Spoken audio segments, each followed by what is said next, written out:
Happy Bagat Dagat Festival 2025. Kaya sa mga nanonood dyan na naghahanap ng masarap na pagkain ngayong Bagat Dagat Festival, ay bisitahin o puntahan nyo lamang po itong Masbate Lagoon Resto Bar. Ito po yung located na mismo sa loob ng Dalagoon. At ito po ang ilan sa mga pagkain na dapat yung masubukan dito. Ito yung kanilang kaldereta. Wow! Tapos ito, isa sa mga specialty nila dito, hindi ko alam kung anong name, basta ito lang isinerve sa akin. May cherry on top, tapos salad ata ito. Yan. Kain tayo. Wow! Wow!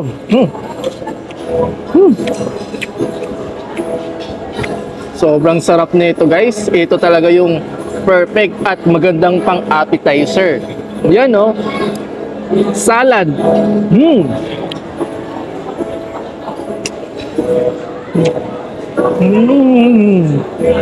Wow. Dito sa salad nila, talagang malalasahan mo yung pagka-freshness ng mga gulay. Talagang manamis-namis at alam mong bago talaga. Napakasarap! Wow! Guys, kung gusto nyo rin ito matry dito sa Masbate Lagoon, napakasarap.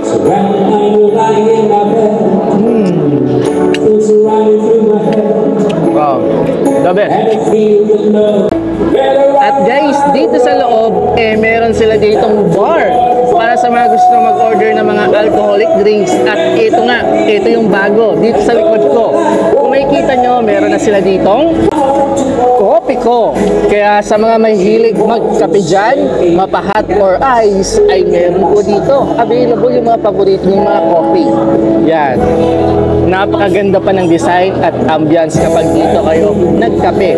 Dahil dun sa unahan, yung makikita nyo lang naman na view ay yung famous na Masbate Lagoon. Ngayon naman guys, ay titikman natin itong kanilang kaldereta. Hindi ako sure kung anong tawag dito, pero parang kaldereta siya. Wow! Kaldereta nga. Wow! Dito sa kanilang beef kaldereta, talagang nagustuhan ko yung meat, talagang chewy at malambot. At yung timpla, itong kanyang sauce, talagang napakasarap. Yan. Sauce pa lang, panalo na. Yan.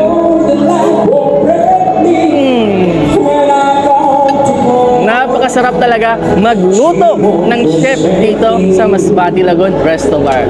Panalo talaga. Tara, kain tayo.